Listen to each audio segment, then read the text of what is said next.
Good morning, America. Oval Office blow-up. The stunning exchanges between President Trump and Ukraine's President Zelenskyy. You're playing cards. You're gambling with the lives of millions of people. Yes. Trump and Vice President Vance berating Zelenskyy for his handling of the war. The mineral deal off for now amid exploding tensions. Can I answer? No. You've done a lot of talking. Your country is in big trouble. World leaders responding this morning. Team coverage from Washington and Zelenskyy's next stop, London. Health setback for Pope Francis. A coughing attack puts him back on assisted ventilation 2 weeks since the start of his bout with double pneumonia. This morning's update from the Vatican. Gene Hackman death investigation. The Santa Fe County Sheriff sharing preliminary autopsy results of Hackman and his wife. Could his pacemaker hold any clues? Moon mission, the Blue Ghost spacecraft preparing to touch down in less than 24 hours, the tricky maneuvers, and why it's being called a stepping stone to sending humans to Mars. And road to the Oscars. The big event now only a day away. We're live on the red carpet. It's actually more of a crimson color than a bright red, considered more flattering for Hollywood's elite. How history could be made. I walked and I crawled on 6 crooked highways. And the possible frontrunners. Our faith is a living thing. And looking back at the long road to stardom before they were nominees. Live from Times Square and Los Angeles, this is GMA. Good morning, America. Good to see you. Yes, right? Happy first day of March. Happy start of Ramadan now. Whit is live for us in Hollywood. You see him right there? The countdown to the 97th Academy Awards is on. Whit looking sharp, my man. Gio, I wore your least favorite bow tie to kick things off. The one that you can't stand, the jumbo. But now I'm going to do it every single year from here on out.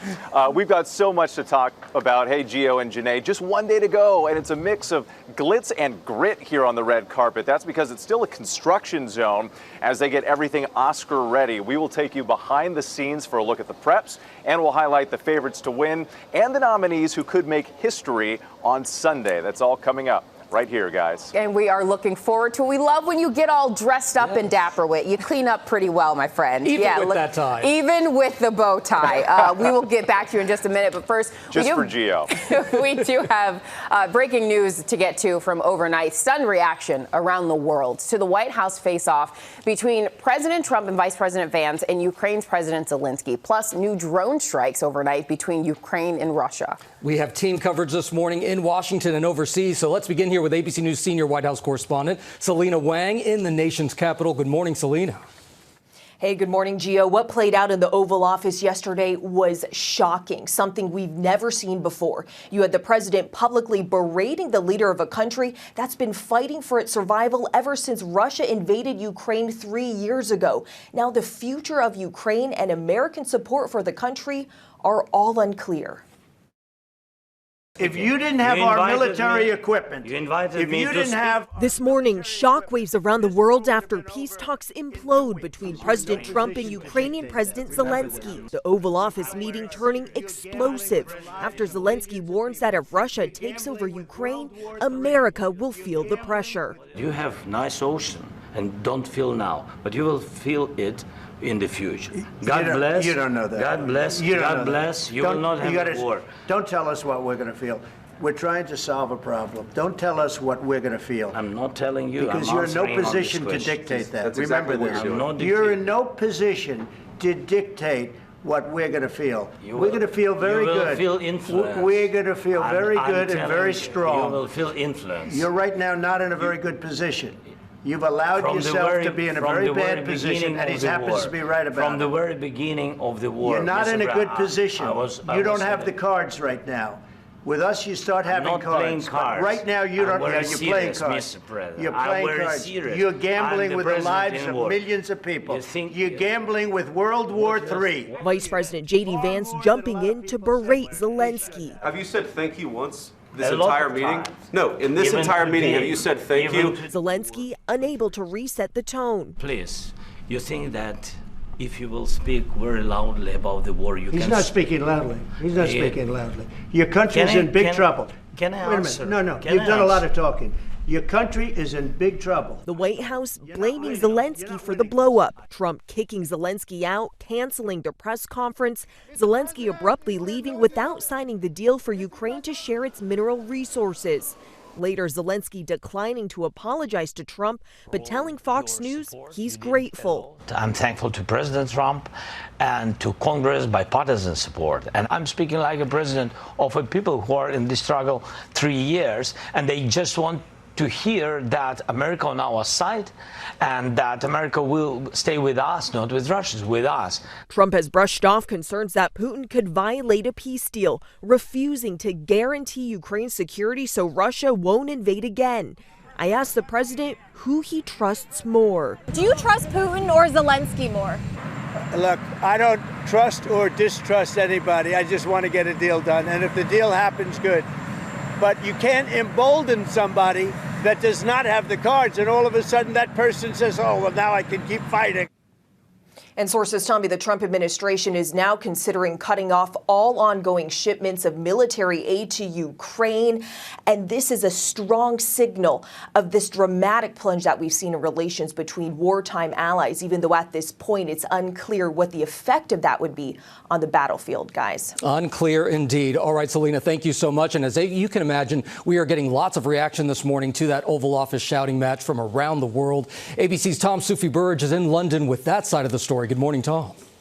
Good morning, Gio. Yeah, alarm bells are really ringing out across Europe this morning after that jaw-dropping bust-up. European and other Western leaders are rallying behind President Zelenskyy in Ukraine, but Western diplomats now have their work cut out to try and mitigate the damage. The reaction in Ukraine so far is a near consensus that President Zelenskyy stood up for his people, trying to correct misconceptions and even at times disinformation from the Trump administration about the war, and also fighting for Ukraine's baseline, that they can only accept a peace agreement if there are security guarantees to prevent Russia invading yet again. Now, despite his principled cause, some analysts are questioning whether Zelenskyy, at a disadvantage in a foreign language, might have misjudged the moment. And there's now deep concern about the impact this will have on US military support, which was already in jeopardy. Without it, Ukraine will suffer a significant blow. The winner out of this is Russia, the Kremlin savoring the moment, praising Trump and mocking Zelenskyy. And the European Union's top diplomat now suggesting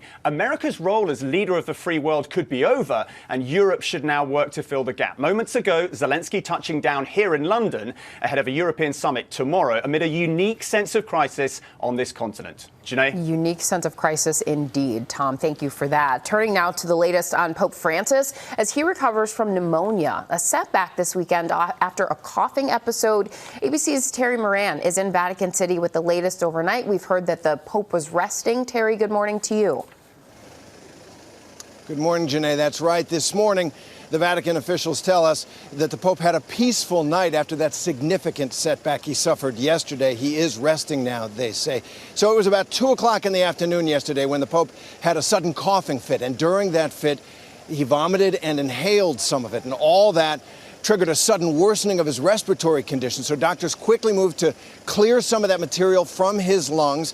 And they put the Pope on non-invasive mechanical ventilation, they call it. That is a mask on his face. The Pope was not intubated. Doctors say he responded well to that treatment and that he was conscious and alert and cooperative throughout. And so now that crisis seems to have passed after several days of what were relatively encouraging signs. But Vatican officials tell us the Pope's doctors are very concerned, watching the next 24 to 48 hours in particular to see how, if at all, that crisis might have impacted his condition, which was already very fragile. The Pope, we are told, remains in danger. Gio? All right, so many thinking of him and hoping that he recovers. Thank you so much, Terry. Now to the mysterious deaths of Oscar-winning actor Gene Hackman and his wife. 3 days after their bodies were found in their New Mexico home, investigators say tests show that no sign of carbon monoxide poisoning was there, but they're waiting for more test results. ABC's Melissa Adon is in Los Angeles with the latest now. Good morning, Melissa. Gio, good morning. So Gene Hackman and his wife's deaths still remain a mystery. This as investigators are just trying to get their hands on any new information so they can put together a timeline of the couple's last known whereabouts. This morning, as authorities intensify the investigation into the deaths of legendary actor Gene Hackman and his wife Betsy Arakawa, one potential cause in their suspicious deaths remains a question. Both individuals tested negative for carbon monoxide. The manner and cause of death has not been determined. Police trying to zero in on exactly when the couple may have died, saying Hackman's pacemaker registered its last recorded event on February 17th. I think that is a very good assumption that was his last day of life. I was advised that a more thorough investigation will be completed. The 95-year-old actor found on Wednesday in his Santa Fe home after a caretaker called 911. No, dude, they're not moving. Just send somebody out here really quick. Investigators say they found Hackman in the mudroom, appearing to have suddenly fallen. His wife on the bathroom floor with a space heater near her head and an opened orange prescription bottle with pills scattered on the countertop. Nearby, one of their dogs found deceased in a crate. Investigators saying they retrieved several items from the home, including thyroid medication diltiazem, which can be used to treat high blood pressure, heart rhythm issues, chest pain, among other reasons. They also found 2 cell phones, a 2025 monthly planner, and records from MyQuest, a medical diagnostic service. There are different rooms of the house. They're fully dressed, and you also have a deceased dog. So that certainly would suggest something that was shared between the 3 of them potentially that took their lives. Now, investigators are working to establish when the notoriously private couple last made contact with anyone. It's really key to do basically a timeline of at least 48 hours before they died to see if there's any information in there. Investigators are still waiting for several key results to come in, including cell phone data that'll show who the couple last interacted with, and then, of course, the toxicology and the autopsy report, which Janae will hopefully provide investigators some answers. Janae? As there are still so many unanswered questions, Melissa, thank you for your reporting. Now to the notorious Mexican drug boss, wanted for 40 years, appearing in federal court. Rafael Caro Quintero is accused of orchestrating the killing of a DEA agent in 1985 in Mexico. ABC's Aaron Katursky has more. This morning, 4 decades after he was convicted in Mexico for orchestrating the murder of an American drug agent, one of the most notorious Mexican narco traffickers is locked in a Brooklyn jail. Mexico expelled Rafael Caro Quintero, flying him to New York, where he pleaded not guilty to charges of trafficking enormous quantities of marijuana and cocaine into the United States and leading a continuing criminal enterprise, a charge that could get him the death penalty. An American drug agent and his pilot were brutally beaten before they were killed. In 1985, prosecutors say Caro Quintero arranged the kidnapping, torture, and killing of DEA agent Enrique Kiki Camarena. Agente Camarena. Dramatized in the Netflix series Narcos. Hola, Sammy. Mi comandante quiere hablar con usted. 40 years later, dozens of DEA agents looked on as Caro Quintero was brought into court in Camarena's handcuffs. There is no criminal that can escape the reach of the DEA and the rule of law of the United States of America. We stand here united today. We will never forget, and we will fight on. The aging drug kingpin was known as the narco of narcos. Federal prosecutors called him one of the most notorious drug lords of the modern era. Caro Quintero was among 29 cartel leaders Mexico handed over to the United States under pressure from the Trump administration, and days before U.S. tariffs are scheduled to go into effect. Aaron Katursky, ABC News, Brooklyn Federal Court. All right, Aaron, thank you so much. Now to the growing concerns across the country as the number of measles cases continues to climb. And this week, we actually saw the first death from the disease in this country in 10 years. ABC's Morgan Norwood is here now with the latest. Good morning, Morgan. Good morning to you, Gio. From California to New Jersey, cases are climbing. And in West Texas, the surge there is especially concerning because officials aren't really sure how that outbreak started. And this morning, there is growing concern that this rise in measles cases is just the beginning. This morning, with cases now detected in 9 states, the race is on to stop the spread of measles. The number of cases in that Texas outbreak that's already led to the death of 1 unvaccinated child climbing once again. The state reporting 22 new cases since Tuesday, bringing the total there to 146, with at least 20 people hospitalized. Almost all of those cases in unvaccinated individuals or those with unknown vaccination status. This recent case involves an unvaccinated infant who was exposed to the virus during a vacation overseas. In West Texas, the epicenter of that outbreak that killed 1 child, Dr. Layla Myrick has already seen at least 10 patients alone in her hospital clinic. We've had a few patients have to be transferred to the more tertiary care hospitals in the larger city that have greater resources in terms of a ICU and things like that. And in Lubbock, Shanae Brown anxiously awaiting the moment she can get her daughter vaccinated. She's only a few weeks old and can't get the shots until she turns 1. I really want her to have it, especially with the first case of someone dying recently. But it's not just Texas. New cases of the measles are being detected in other states. The CDC now reporting at least 164 cases in 9 states just 2 months into 2025, more than half of last year's total. And according to the CDC, the measles vaccine is 97% effective after those 2 doses. And with cases rising, they're really urging parents to ensure their children are up to date. Whit? Important information. Morgan Norwood for us. Thank you.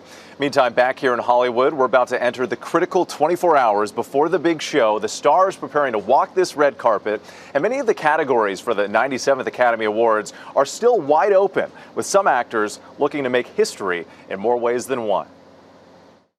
It's Oscars Eve. The carpet is rolled out as we count down to Hollywood's biggest night. And the Oscar goes to Halle Berry in Monsters Ball. Parasite. Michelle Yeoh. Plenty of history has been made in the award's 97-year existence, and this year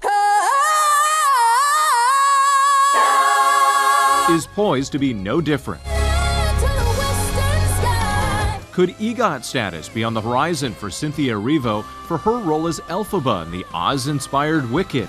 Our Robin Roberts sitting down with her ahead of the big night. Emmy, Grammy, Tony, the only thing missing on your shelf, of course, is an Oscar. You would be the youngest EGOT. To even think that that's a possibility is mind-blowing. Wicked joins the genre-bending Emilia Perez in the Best Picture category. Abramos el corazón. The first time 2 musicals have been nominated since 1969.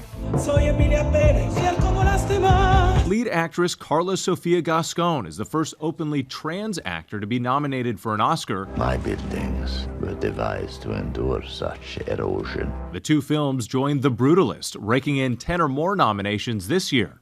And talk about a family affair. Fernanda Torres, the lead actress in the historical drama I'm Still Here, is only the 2nd Brazilian to be nominated for an Academy Award. Her mother was the first more than 25 years ago. The world expects brothers like you and I to walk in with our heads held down. Sing Sing's Coleman Domingo can hold his head high, potentially becoming the first Afro-Latino to win an Oscar for Best Actor. Did you ever listen to the music you're telling me not to play? Up against 29-year-old Timothée Chalamet, who could be the youngest Best Actor winner ever. So listen to this, guys. The youngest man to ever win an Oscar for Best Actor is Adrien Brody, who is also a favorite to win this time for his role in The Brutalist. He was also 29 years old when he won back in 2003, but Chalamet's birthday is in late December, which would make him the youngest by just a few months, if he can pull it off, guys. And plenty of intrigue. He did just after the awards a couple weeks ago, we'll see what happens. All right, we'll see what happens. You're following it all. We know that. We know that, Whit. Thank you. We're on it. Now to a first for Ohio Stadium. The stadium is getting ready to host its first ever outdoor NHL game. 90,000 fans are expected to be there today as the Columbus Blue Jackets take on the Detroit Red Wings. It's all part of the NHL Stadium Series. So the teams already met up Thursday when the Blue Jackets beat the Red Wings 5-2. You can catch all of today's action on ESPN and ESPN Plus starting at 6 p.m. p.m. Eastern. All the hockey, Gio and I are going to be tuned in, waiting for the puck to drop, our favorite thing. I like that Sports Janae update right there. Yeah, you like that? What about you, Whit? Your day already scheduled. I know that, you two hockey heads. All right, guys, we've got a lot more coming up here on the road to the Oscars. We're looking at the front runners who could be called on stage at the Dolby Theater right here in Hollywood. And the latest legal moves in the countersuit battle involving actress Blake Lively and her former co-star Justin Baldoni. And countdown to the moon landing. Spectacular images right there. The latest as the Blue Ghost prepares for tomorrow's touchdown on the moon. Stick around. You're watching GMA on this day before the Oscars. And my mind is like a record stop on auto replay, replay, replay, replay, replay. Welcome back to GMA on this Saturday morning. That's Grammy, Tony, Emmy Award winner, and tomorrow night's Academy Award nominee, Cynthia Erivo, releasing her new single, Replay. All eyes will be on Erivo. If she wins the Oscar, she will be the youngest person to ever become an EGOT winner. And many people will be watching to see what Erivo and her Wicked co-star Ariana Grande do on the Oscars stage. Guys, there is a ton of buzz about that performance and whether or not it can top the I'm Just Ken performance from last year. Can't wait for that. So much buzz, so much excitement about that performance. To see those two together on stage. Those voices. Yes. I mean, we just heard Cynthia's voice right there. That single sounds amazing. I know. Yeah. Can't wait to see what happens tomorrow night. Thank you so much. We'll have more on that in a moment. But first, let's take a look at some of the other big stories that we're following on this Saturday morning. Agencies across the U.S. government have begun sending a second email to federal employees, again demanding that they list 5 tasks they completed at work this week. This time, the email gives federal employees the option of responding that they can't elaborate because their work was classified or sensitive. Also right now, a federal judge calling actress Blake Lively's subpoena for phone records amid her ongoing legal conflict with It Ends With Us director and co-star Justin Baldoni. Quote, overly intrusive and disproportionate to the needs of the case. Baldoni's team saying the judge put a stop to the actress producer's egregious attempt to invade their client's privacy. That's another quote. Lively's team responding by asking, what are they hiding?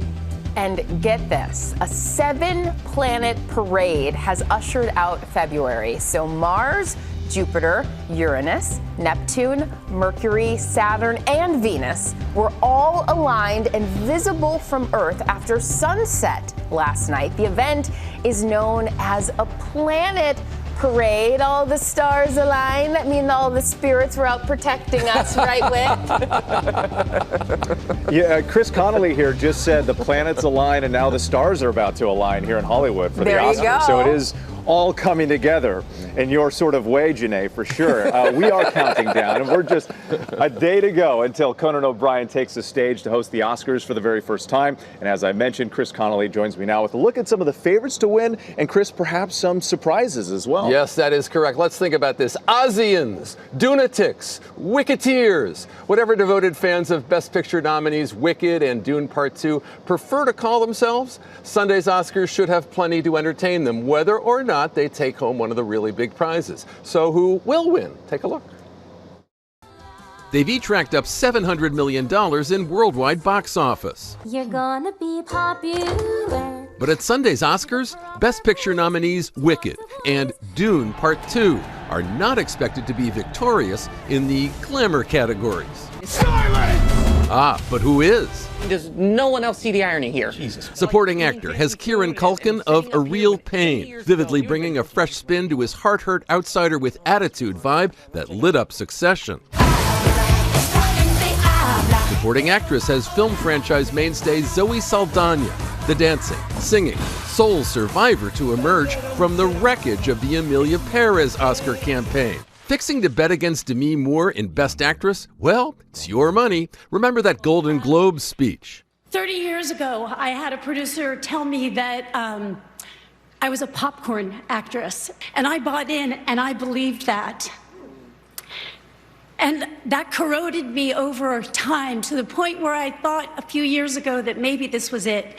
Maybe I was complete. Maybe I've done what I was supposed to do.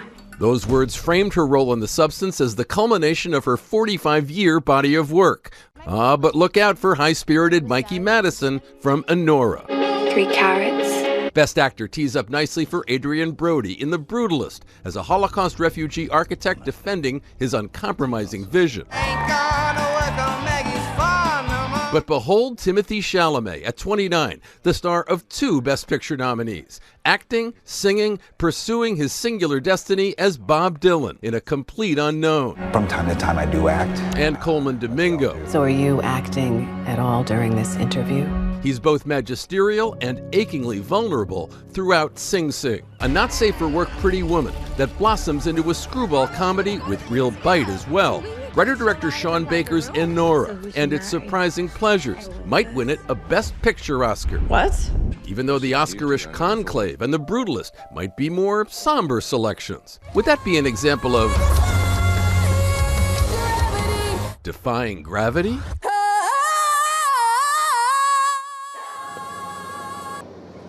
Well, remember, as Whit mentioned earlier, Cynthia Erivo and Ariana Grande expected to sing live on stage at the Dolby, and Wicked might do very well in costume and production design. So maybe those are the truly glamorous Oscars. We'll find out tomorrow, Whit. Definitely looking forward to that. Also, we talked about your favorite to win Best Picture, but what about like the one that you enjoyed the most in the theaters? I'm Still Here, the Brazilian film, which I think is this really sad and powerful story of life in a repressive regime, but the best capturing of a happy family I've seen in a film in a long time. Yeah, I thought it was incredible. And of course, Fernanda Torres up for Best Actress as well. That's right. I like Dune Part 2. I'm a sci-fi nerd. My favorite movie experience of the year, but just my personal thoughts. Nothing wrong with that. No predictions whatsoever, guys. Back to you in New York. He says sci-fi. We just call him a nerd. But you were standing, wait, you Yeah, were that's standing right. next to so much greatness. The Atreides and the Fremen, what are they up to? There is so much Spice. knowledge It's all about spice. that Chris Connolly has when it comes to Oscars and all things award shows. So love when Chris can give us his 2 cents and his favorites. All of that, Chris. Thank you all. And a closer look at the top political headlines this week. Joining us now from Washington is ABC senior White House correspondent Selena Wang, and in our studio, Deputy Political Director Avery Harper. Thank you both for being with us. Selena, I want to start with you, and we have got to start with that astonishing meeting at the White House between President Trump and Ukraine's President Zelenskyy, who ended up leaving without signing that minerals deal that Trump had demanded. Talk to us about the reaction from home and abroad about that really just astonishing meeting. Yeah, Jenny, I mean, the reaction is shock. That was something we have never seen before. A meeting in the Oval Office between the U.S. president and a world leader descending into a shouting match in public on cameras for the entire world to see. You've got Republicans who are defending the president while Democrats are slamming Trump for embarrassing Zelenskyy to Putin's benefit. What our European allies want is a peace agreement that ensures that Putin doesn't invade Ukraine again, something that comes with strong security guarantees. Our European allies, they are currently rallying around Ukraine, but they are at this moment more concerned than ever that Trump could cut a deal directly with Putin that is more favorable to Russia. And also right now, future American support for Ukraine, all of that also unclear. And Avery, because of that meeting now, all eyes will be on Tuesday when President Trump delivers that highly anticipated speech to the joint session of Congress there. What are the political stakes here? Right. Well, this is the first major address for President Trump since the inauguration, and it's really his first chance to be able to speak directly to the American people. You have to remember, back in November, the most important issue when it came to voters was issues of inflation and the economy. And so there are many Americans across the country who are worried about things like the high cost of grocery staples like eggs, and they're worried about what the possibility of tariffs could do to drive those prices even further. So we'll have to see how or if President Trump addresses that at all. But I think there's going to be a victory lap of sorts here, particularly around President Trump's cultural agenda. Things like the dismantling of diversity, equity, and inclusion efforts, deportations, curtailing of rights for trans people. Those are issues that resonate with conservative circles, and so we're going to see him talk about that. Also, I think we would be remiss if we didn't remark and talk about the fact that he's likely going to praise Elon Musk and his Department of Government Efficiency, which has already fired thousands of federal workers. Thousands of federal workers. And Avery, you just touched on the tariffs there. Selena, I want to bring you back in because President Trump says that more tariffs are coming on our biggest trading partners next week. So what do we know and what would be the impact?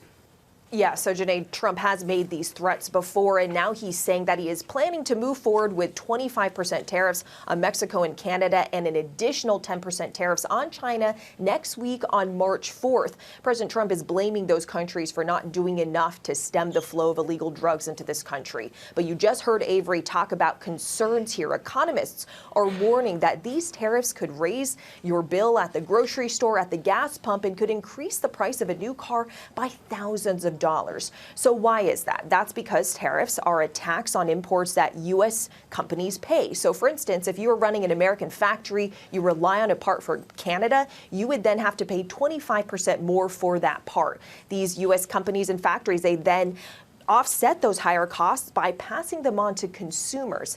But look, guys, even if Trump doesn't follow through on all of his tariff threats, the uncertainty is just bad for business, and some economists are telling me that it's already having a chilling effect on the economy.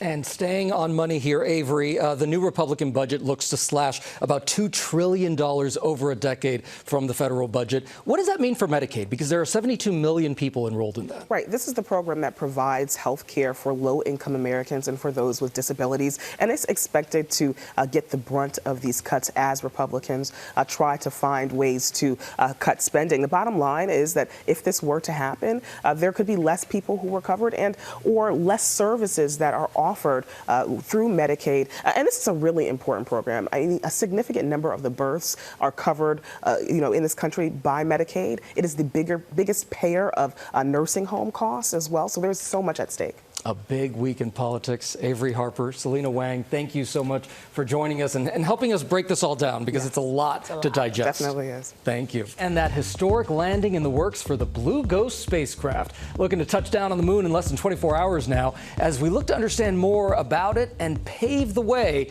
for more space exploration. Take a look. This morning, stunning images from Firefly's Blue Ghost lunar lander as it prepares for a nerve-wracking landing on the moon's surface. We're a little bit wider and we're a little bit shorter than most other lunar landers that you'll see. And it really is to kind of guarantee that we have a really nice, soft, upright landing on the lunar surface. Others have tried and failed, like Astrobotics Peregrine. iSpace landed with mixed results, and Intuitive Machines Odysseus landed with a bent leg. But because these are commercial companies, they have a little more flexibility to take risks that eventually can get us to Mars. The moon is a great stepping stone towards that goal and vision. It's all interrelated. Tonight, Blue Ghost will have a nail-biting descent onto the moon's south pole, where scientists believe we will find water, critical for the future of space exploration. We'll give the go-no-go to do our powered descent initiation burn, which will then start the burn with the main engine and the reaction control thrusters. And from then on, it's pretty much all automatic until we land. We can no longer abort, and we have prepared the spacecraft to land on the moon automatically to mitigate any other risks. Once Blue Ghost lands, dozens of experiments begin. We'll operate for an entire lunar day, which is about 14 Earth days. And that's when all of our payloads kind of start their mission. So the images you saw flying over it, that was the far side of the moon that it captured. It's going to land on the near side of the moon. Okay. They hope to land a lander there on the far side next year. But wow, really cool. That's where there could be water. Mm-hmm. Love it. That's right.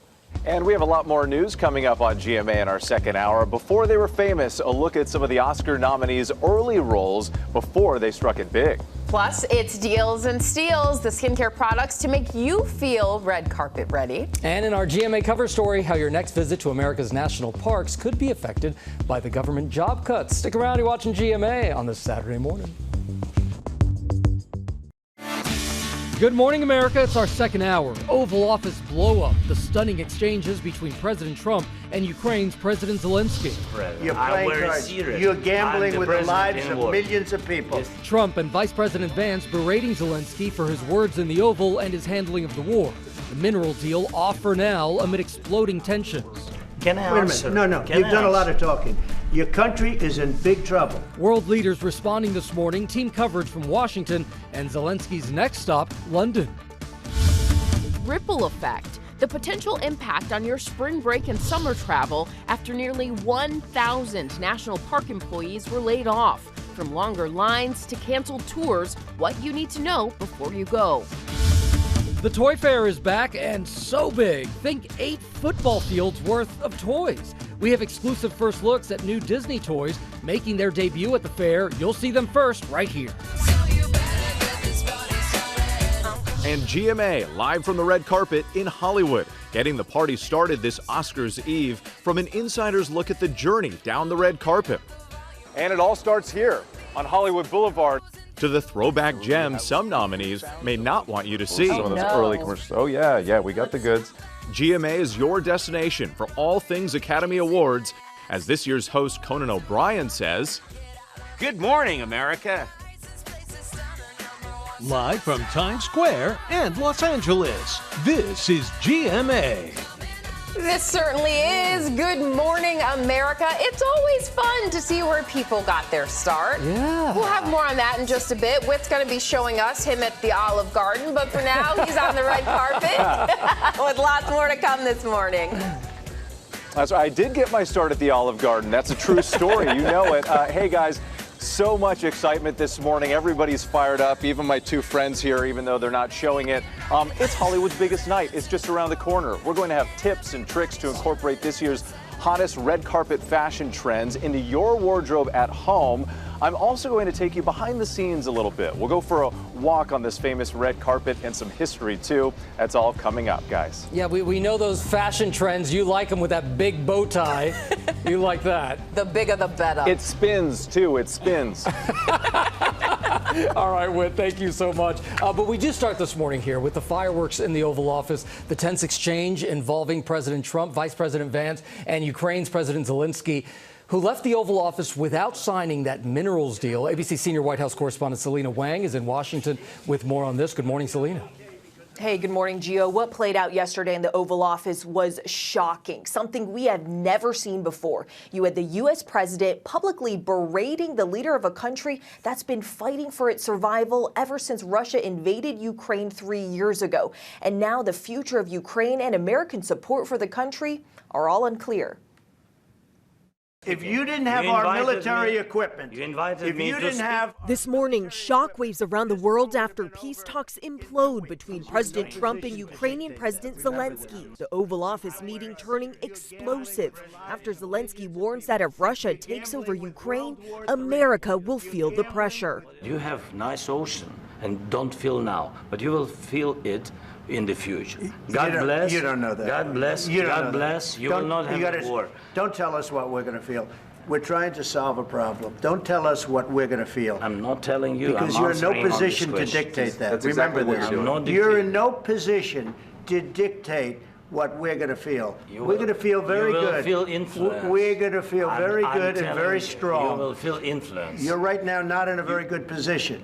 You've allowed yourself to be in a very bad position, and he happens to be right about it. From the very beginning of the war. You're not in a good position. You don't have the cards right now. With us, you start having cards. But right now, you don't. You're playing cards.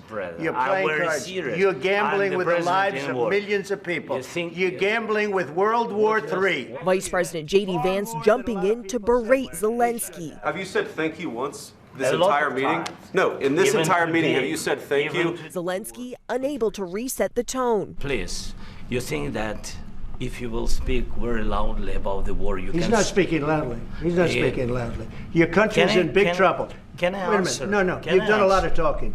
Your country is in big trouble. The White House blaming Zelenskyy for the blow-up. Trump kicking Zelenskyy out, canceling the press conference. Zelenskyy abruptly leaving without signing the deal for Ukraine to share its mineral resources. Later, Zelenskyy declining to apologize to Trump, but telling Fox News he's grateful. I'm thankful to President Trump and to Congress bipartisan support. And I'm speaking like a president of a people who are in this struggle 3 years, and they just want to hear that America on our side and that America will stay with us, not with Russia, with us. Trump has brushed off concerns that Putin could violate a peace deal, refusing to guarantee Ukraine's security so Russia won't invade again. I asked the president who he trusts more. Do you trust Putin or Zelenskyy more? Look, I don't trust or distrust anybody. I just want to get a deal done. And if the deal happens, good. But you can't embolden somebody that does not have the cards, and all of a sudden that person says, oh, well, now I can keep fighting. And sources tell me the Trump administration is now considering cutting off all ongoing shipments of military aid to Ukraine in reaction to what Zelenskyy said in the Oval Office.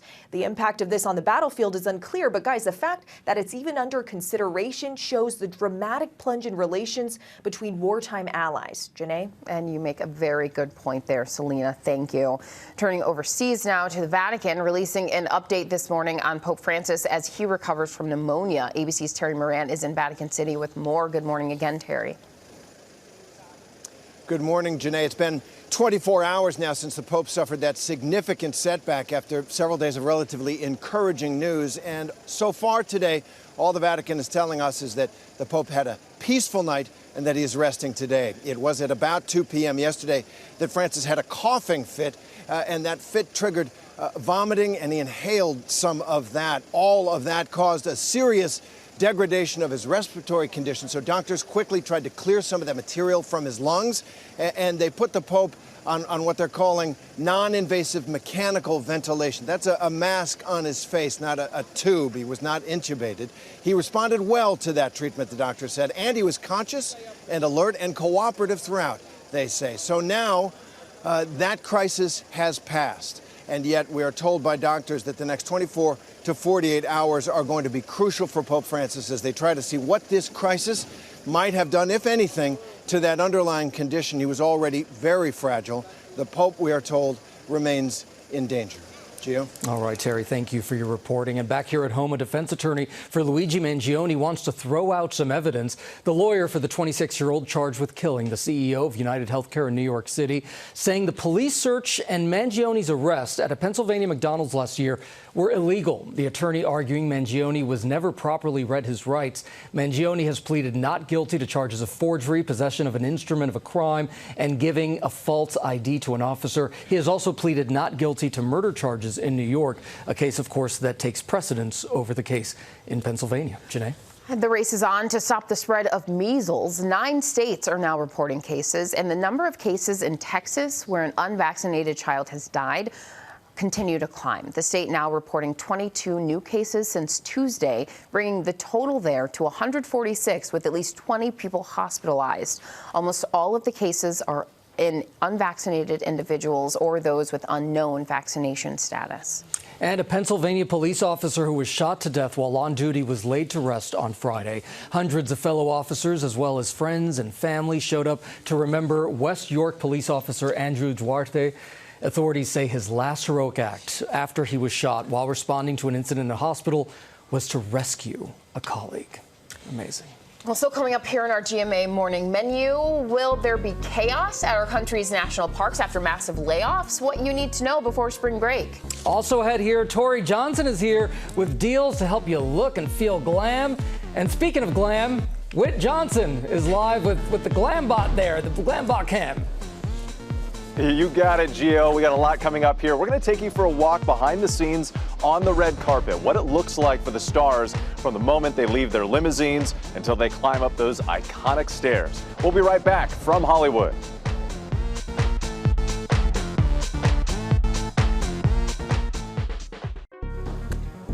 And we are back now with our GMA cover story, the growing concerns at America's national parks after federal job cuts and how they could impact upcoming vacations, especially during the busy spring break and summer seasons. Ariel Rushef has more. This morning, as millions gear up to spend spring break at some of the nation's most treasured parks, from Yosemite to the Grand Canyon, a warning from park officials that the deep government job cuts could have a noticeable impact on your experience. These parks are not going to be able to operate. The visitors are not going to be able to do the things they want. You know, if you want to bring your family to Yosemite and can't camp, or it takes 4 hours to get into the park, what kind of experience is that?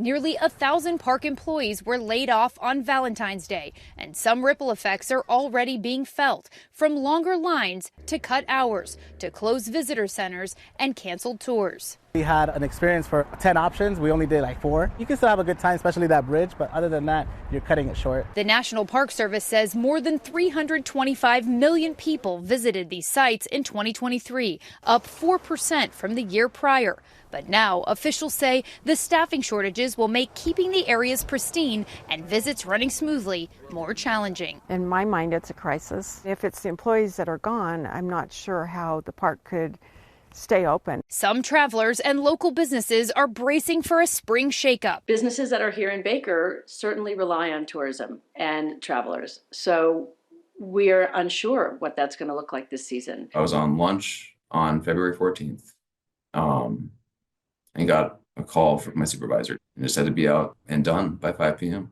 And so it was a mad dash. Ben Shreves is one of the park employees who recently lost his job. These parks are already running on bare bones crew. People are again, it's a labor of love. People are working overtime to provide the best experience. And they're already struggling to do that. And part of that was just a lack of resources. And so now it's just like they have even less of that. Experts say if you're planning to traverse the parks this spring, to be patient and over-prepare. There's going to be a big imbalance between the number of people who are going to the parks and the amount of staff that can help them. It's really important for park visitors to go prepared and to make sure that they are dressed properly, have enough food and water on them. For Good Morning America, Ariel Reshef, ABC News, New York.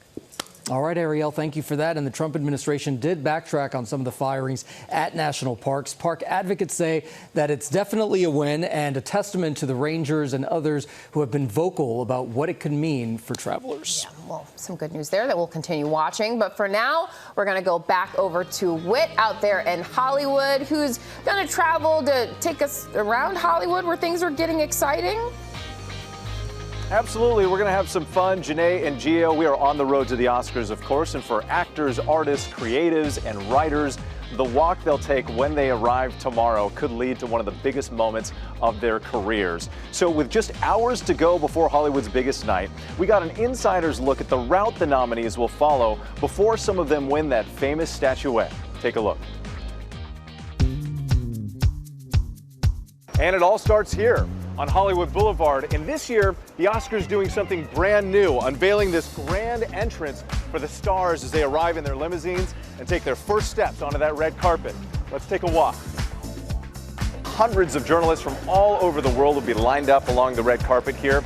And this is one of the most recognizable areas. This is known as Step and Repeat. It looks different every year, but this is where the stars come out, they pose for the cameras, they step, they do it again, and then work their way to the Dolby Theater. Right now, there's this plastic covering protecting the red carpet, but a little history for you. The first references to a red carpet go back to Greek plays thousands of years ago. Then they made their Hollywood debut in the 1920s, and here's something maybe you didn't know. It's actually more of a crimson color than a bright red, considered more flattering for Hollywood's elite. And these are those iconic Oscar statues that will be lining the red carpet. They range in size from 8 to 18 feet, weigh up to 85 pounds. The real ones, though, they're a little bit smaller. Looks more like this. What do you think? As you can see, they're putting the finishing touches on everything. This tent structure is critically important. They first started putting this up about 12 years ago to protect the stars and the red carpet. Then about 4 years ago, they started solidifying the structure and adding these decorative drapes so that elegance can stretch to the sky. And it's a good thing because we're expecting rain on Sunday. And now we've made it to the end of the red carpet. It's about 900 feet long, 3 football fields, and this is where the nominees and their guests will line up and ascend this famous staircase to the Dolby Theater. Just over 24 hours to go. Very exciting. And also, ABC has teamed up with our friends at ESPN for a free online Oscars ballot. So one person will win 2 round-trip tickets to the 2026 Academy Museum Oscars watch party here in LA and $5,000. You can head to abc.com/Oscars. Pick 'em by 6:59 p.m. Eastern on Sunday to vote. And then, guys, if we can come back to the red carpet for a moment, I timed out this walk. It's exactly just about 2 minutes from end to end, from Hollywood Boulevard to the staircase, but that, of course, does not include the time that Linsey Davis and I block them and get an interview before they head into the Dolby Theater. Well, I was also going to say, you're not the one wearing those big glamorous dresses either, Whit. Or heels. That's right. Yeah, that's right. But I'm going to get in there. I'm going to cause a traffic jam as we get those interviews before they head in tomorrow. Right. We haven't seen the shoe cam, but we assume that you're not wearing high heels, so it probably takes some other people a little longer, Whit. Good assumption, but you never know. Thanks for that, though, bud. All right, Tori Johnson joins us now for Deals and Steals. This morning we're getting you red carpet ready with great ways to look and feel glam every day. Hey, Tori, Hello. Thank you for bringing this great stuff. Starting with iconic London. Yes. It really is about getting that iconic, radiant glow, not just for the red carpet, for any day that you just want to feel fabulous. Yes. Everything's vegan, cruelty-free. We've got a couple of standout products from them. Okay. So this one is an underglow primer. So if you use this, just first thing as a before primer, anything, helps to set that glow. Then these little illuminating drops you can either use directly on your face or mix with your foundation or with your moisturizer, designed to ultimately be mixed. So it adds then a little bit of glow to what you're already putting on. Yeah. And then this one, shake this up and see how good it gets. Okay. When you shake that, do you see? Look at that. Ooh, that's called. That's the Get Set and Glow. That looks so good. That's going to be the last thing that you're just going to spray lightly. It's going to set your makeup. It's going to set in that glow. It looks fabulous. All of these products, you cannot go wrong with these. A staple, you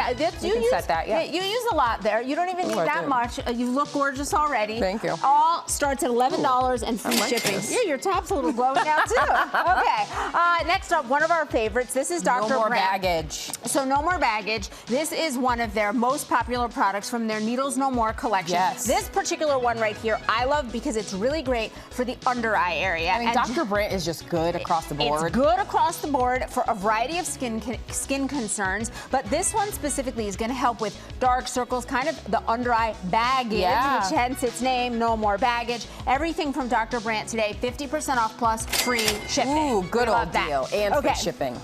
That is all so good. Over I went through a whole bottle very quickly. You did? Okay, Yes. so DHC making their GMA Deals debut this morning. We've never featured them before. This one right here is the best-selling deep cleansing oil. It's a olive oil base that's going to take away all of your makeup, impurities, like whatever the day has added to your face. This is going to take it away, but it's going to leave your face soft, smooth, refreshed, but not greasy. Yes. So this is a really great line. This is a hero product, all slash and half today, plus free shipping. Use it myself. I stand by it. Go for it. I like that. Okay, Corey, as we see, I think Gio Gio's been all like shopping about this. He's like on his phone all morning on this one.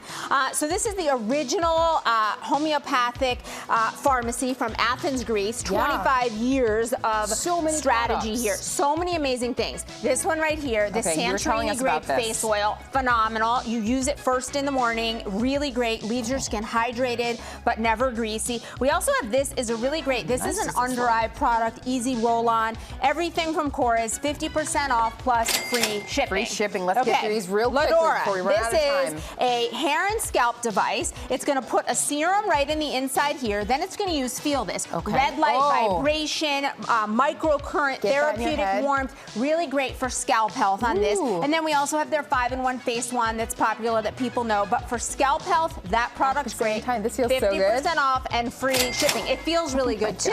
Then finally, Youth. They are known for already very accessibly priced products. We've got hyaluronic acid, which is a phenomenal one, plus neck firming cream. Those are the only 3 words you need to know. All slash and half starts at $9.50. So good, Tori. Thank you so much. We partner with all these companies. You can find them on our website, goodmorningamerica.com.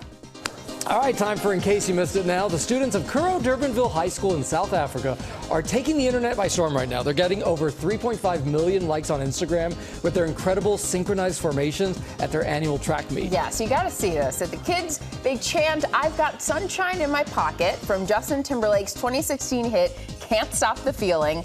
Let's hear it. It's on my phone. It goes electric wavy when I turn it on. Somehow on that beat, you should go home. So good. They also sing and create the perfect visual for Just Keep Swimming from Disney's Pixar's classic Finding Nemo. You know that Just Keep Swimming. And even make it look like snow is falling as they chant Let It Go from Frozen. Adorable. This high school wins the prize for the most infectious school spirit right here from GMA. Let it go, let it go. Now on GMA with some of the top headlines we're following right now. Ceasefire talks are underway in the Middle East as the first agreement between Hamas and Israel expires. The talks in Cairo, attended by delegations from Israel, Qatar, and the U.S., according to Egypt's State Information Service. Agencies across the U.S. government have begun sending a second email to federal employees, again demanding that they list 5 tasks that they completed at work last week. This time, the email gives federal employees the option of responding that they can't elaborate because their work is classified or sensitive.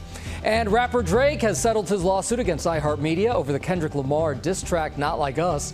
The musician had accused iHeartMedia of allegedly accepting money from Universal Music Group to play the song on the radio. Both parties say they have found an amicable resolution. The specifics of the settlement remain under wraps. Janae? All right. Well, up next on the road to the Oscars, what are the stars, what they're going to wear on Hollywood's biggest night? It's always a talker. And Whit is in Hollywood looking his very best. And Whit, you've got a special guest with you. You got it, Janae. So they say award shows are feasts for the eyes when it comes to fashion. So I'm joined right now by style expert Liliana Vasquez, who is going to show us how we can take lessons from a few Oscar-nominated red carpet trendsetters and then integrate them into our own wardrobe. Liliana, good morning. It's great to have you. You look fabulous. Well, thank you so much. This is the one from the back of the closet we take out once a year. So let's start first with one of the best actress nominees, Demi Moore, who's everybody's been talking about on the red carpets this year. Yes, this red carpet season, she has really been hitting it out of the park with her stylist, Brad Goreski. And I think what we see a lot of is a lot of structure with her. I call her my style chameleon because she looks good in everything. So she's done everything from structured blazers, ladylike lengths. So it's a really great style that we can definitely pull into our own wardrobe. And speaking of pulling it into our wardrobes here, Janae, you're there in New York and you've got some ensembles that Liliana put together, right? Yes, exactly. And so we've got one up here that I'm standing right next to on the mannequin. And Liliana, you say that we can easily adapt what Demi is doing into a brunch look like this. Absolutely. Again, that blazer look for her is a signature. I love that chocolate brown. It's like a rich, beautiful color. It's one of the hottest colors of the season. Mix it with your classic black and white prints in your closet. A beautiful pencil skirt. Again, hitting that midi length with Demi absolutely loves. And adding a little bit of texture with the shoe as well. This is an easy, effortless look that would look good on anyone. All right. Next up here, another person turning heads on every red carpet. One of our friends here on GMA, Coleman Domingo. Yes, absolutely. To me, he is really kind of setting the stage for what men's fashion should do. He's moving it forward. He's a bold risk taker. He loves color. He loves texture. He also is known for an accessory. So I'm excited to see what he shows up on the carpet tomorrow night. Definitely a brooch or a necklace. And Liliana. And Janae, you've got some looks there in the studio, right? Yeah. So Liliana, how can people channel Coleman's flair for like a date night look?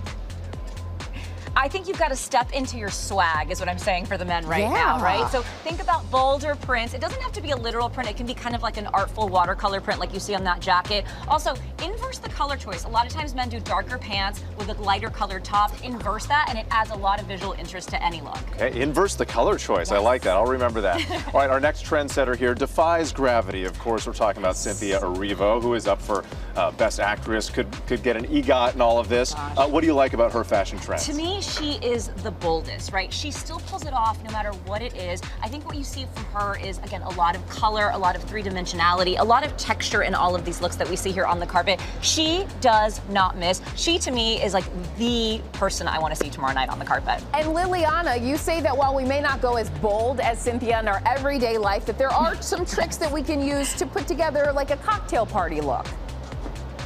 Absolutely. So do not be afraid of prints. Prints can feel scary, but again, if you use these watercolor prints, they're very wearable. And what Cynthia always does is she accentuates her waist. So pull out a skinny belt in your closet, a wide belt, or even a corset belt like we've done here.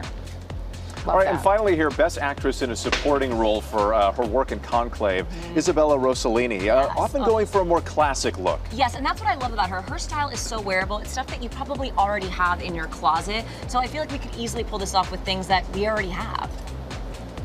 And Liliana, this feels like an easy, comfortable office to happy hour look. What are some of the key ingredients to get this right?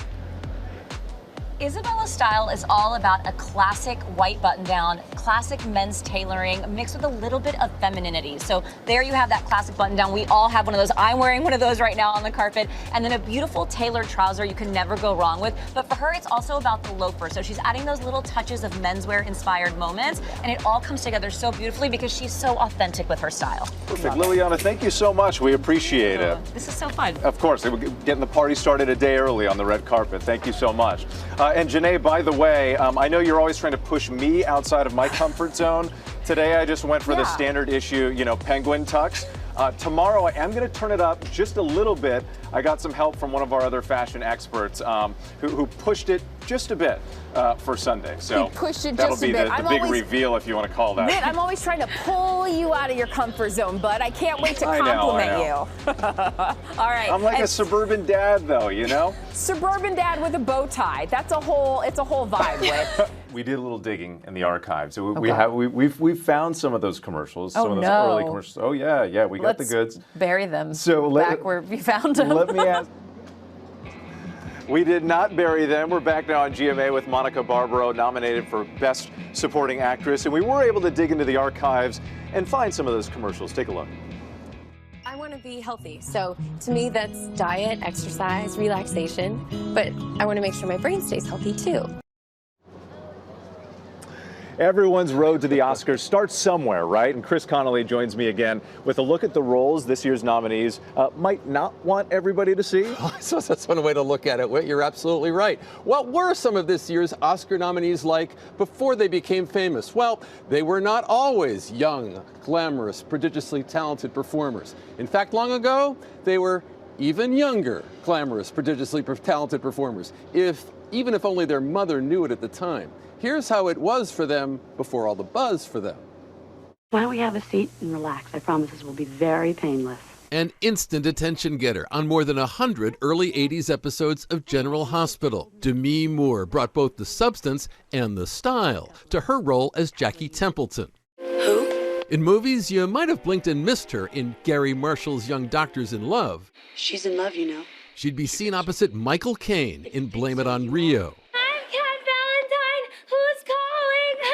There's a good chance you remember Ariana Grande as Kat Valentine on Nickelodeon's Victorious a decade ago. But it was more than 3 decades ago when Ariana's Wicked co-star Cynthia Erivo was tapped for greatness, as she told Robin Roberts. Your mom thought my mom already knew that. She said I was going to be a singer and an actress when I was about 2. She has this baby book that she wrote in and would note what she thought I would be, and she wrote it down.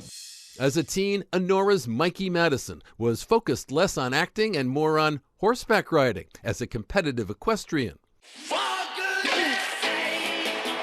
Even before he stepped up to the plate for Angels in the Outfield, a pre-brutalist Adrian Brody played a street kid who's got away with cards in Home at Last. Everybody's a winner in this game. Here we go.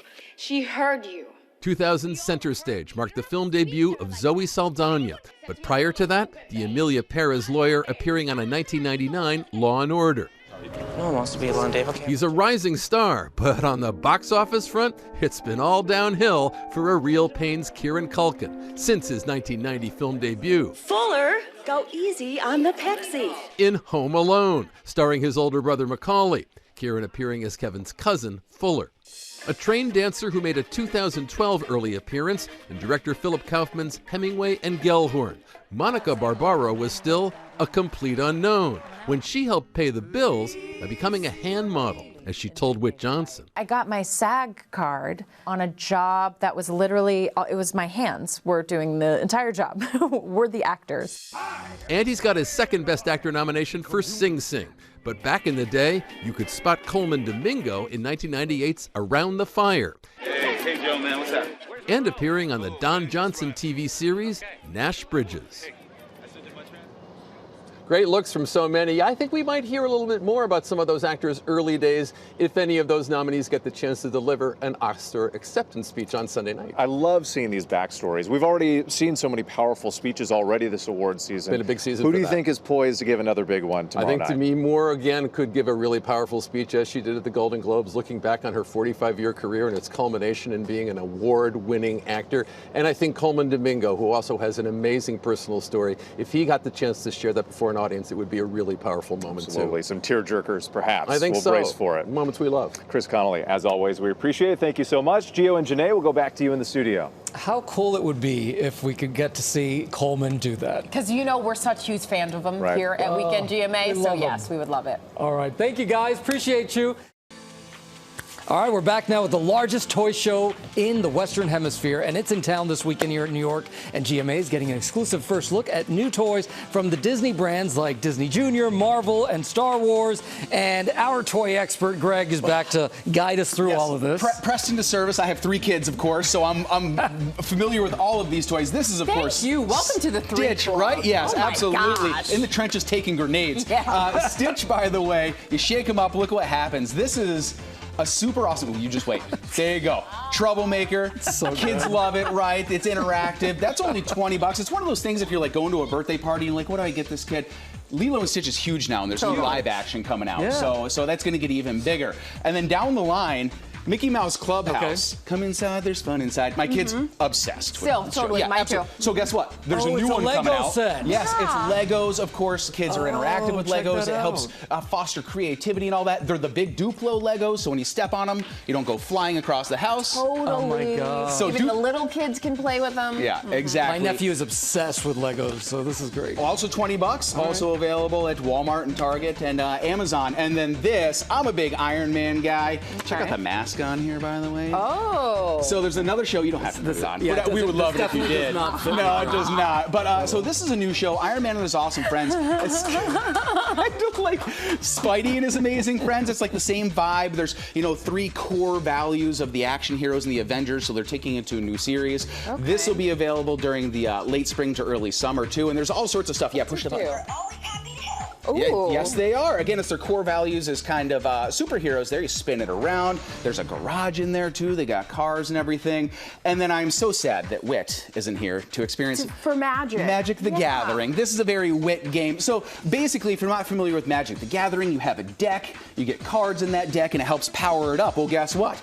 Everybody loves a good collaboration, right? Yeah. Janae X a bottle of wine and peace and quiet. That's hilarious. Yes, please. Whit X dad shoes and pleated pants or whatever. So this is the same type of deal. Cool. It's still going, yeah. It's still going. So you put these in your deck. It makes your deck better. Okay. And Spider-Man is, this is their first collaboration. You can even just kind of display them on their own if you want. And then this one speaks for itself, right? Star Wars. Star Wars, of course. Pick it up, make the pew pew pew sounds. Pew, pew, pew, pew, pew. Yeah. So of course we've got the TIE fighter there. Not the TIE fighter. It's something else. I'm gonna get absolutely No, lambasted. I just, it's right on the tip of my tongue, I know. too. I just can't It's a think TIE of it. something. Hold on, it's on the. It's a Reaper. TIE Reaper. That's what I was gonna say. Star Wars fans, I know what it is. It's a troop transport vehicle, so they use that in some of the movies. And then of course we've got the ARC 170 here too. pew, pew. Exactly. You have to make that the happened pew-pews. because you claimed to be a Star Wars nerd. It's earlier. exactly That's it. why Yeah, it and I happened. just totally blinked on it. Yeah, you cannot pick it up without going. Pew, pew, pew, pew. These are so cool. And a reminder, before the big show tomorrow, I'll be co-hosting On the Red Carpet at the Oscars with my colleague Linsey Davis and our friends at our ABC stations. The fun kicks off at 3:30 p.m. Eastern on ABC and streams live on Hulu. And then the 97th Oscars air tomorrow at 7 p.m. Eastern right here on ABC, guys. And Whitney, can we get a little preview of your Oscars fit for tomorrow, please? Any hints? I like when you call me Whitney. That's when I know it's like something serious, right? Only you and my mom and Robin actually call me that. Fitting. So I know you've been pushing me and you want me to go bold. So I'm more into baby steps. So I'll tell you this. There will be color. Yes. And there will be texture. Color and texture. I'll leave it there. Texture. Come on, Whit. I think we have a little idea. Okay, fashionista. We'll see. All right. I'm going to turn it up just a little. Just a little. Yeah, we love it. All right, Whitney, we love you. We'll see you tomorrow. Bye, everybody. Thanks for joining us on this Saturday. Thanks, Dad. Thanks, Mom.